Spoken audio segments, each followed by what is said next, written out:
Welcome to the Well-Read Monocle. Today we are delving into a world where heroes are in short supply and the line between a good man and a monster is paper thin. We're exploring The Blade itself, the first installment of Joe Abercrombie's first Law trilogy. It is a story that subverts the traditional tropes of epic fantasy, trading shining knights for cynical torturers and noble quests for murky political intrigues. Let's break down the complex web of characters and the brutal world they inhabit. Section 1. The Three Threads. The narrative begins by introducing us to three central figures in very different circumstances. First, we meet Logen Ninefingers, known in the north as the Bloody Nine. He is a legendary warrior with a terrifying reputation, yet when we find him, he is alone, exhausted, and fleeing for his life from the Shanka, creatures also known as flatheads. After falling into a ravine and narrowly surviving, Logen is guided by spirits to travel south. He is told that a powerful figure from the past is looking for him. In the heart of the Union, a sprawling, decadent empire, we meet Inquisitor Glokta. Once a dashing cavalry officer and a champion fencer, Glokta was captured and tortured for 2 years during a war with the Gurkish Empire. He returned a broken man, crippled and in constant pain.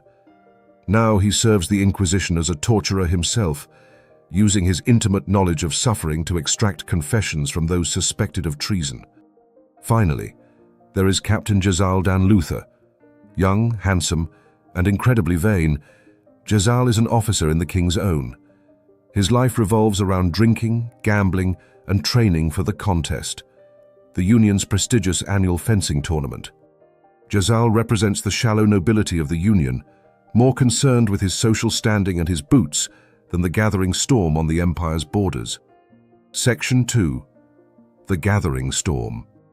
As these individual stories unfold, a larger threat emerges. In the north, a man named Bethod has declared himself king of the Northmen.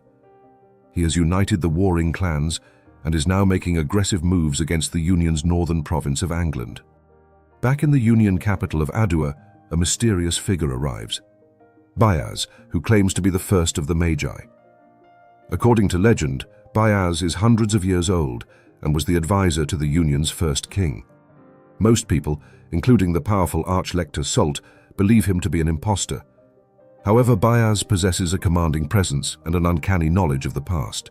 He eventually crosses paths with Logen, taking the Northerner under his wing and bringing him to Adua. Meanwhile, Glokta is tasked by Archlector Sult to investigate a conspiracy involving the Guild of Mercers. Sult believes the merchants are gaining too much power and wants them crushed. As Glokta digs deeper, he finds evidence of corruption reaching into the highest levels of the government, including the Master of the Mints, Sep Dan Tufel. Section 3. Intertwined Fates. The characters' lives begin to intersect in Adua. Major Colum West, a friend to both Glokta and Jezal, struggles to balance his military duties with the arrival of his sister, Ardi. Ardi is sharp-tongued and unconventional, and she quickly strikes up a complicated secret romance with Jezal. This relationship forces the selfish Jezal to confront feelings that don't fit his shallow lifestyle. Bayaz begins gathering a diverse group for a mysterious purpose. Along with Logen, he recruits Pharaoh Malgin, a fierce and vengeful escaped slave from the south who has a supernatural ability to see in the dark and a deep-seated hatred for the Gurkish. Bayaz also insists that Jezal join them, much to the young captain's dismay. The tension peaks during the contest.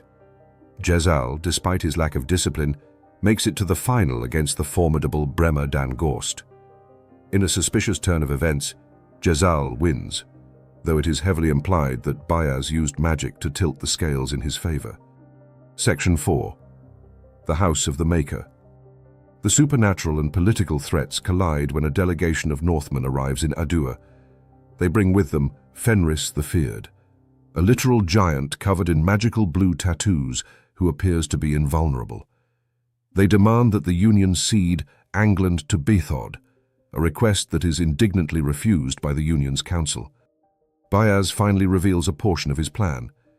He leads Logen, Jezal, and Glokta into the House of the Maker, a legendary, windowless tower in Adua that has been sealed for centuries. Inside, They find a place that defies the laws of physics and time. Bayaz is looking for a powerful ancient artifact known as the Seed.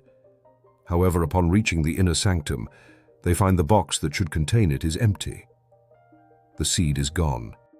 As the book draws to a close, the Union finds itself at war on two fronts: the Northmen in England and a looming threat from the Gurkish in the south. The main characters are scattered to face these challenges. Major West is sent north to the front lines. Inquisitor Glokta is dispatched to the southern city of Dagoska to root out traitors before a Gurkish invasion.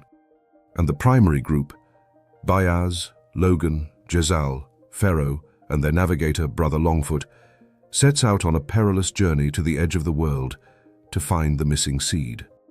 The blade itself concludes not with a victory, but with the pieces finally set on the board. It leaves us with the unsettling realization that while the characters may be seeking power or survival, they are ultimately just pawns in a much older, much darker game. Thank you for joining me at the Well-Read Monocle. If you enjoyed this summary, please like and subscribe for more deep dives into the world of literature. Until next time.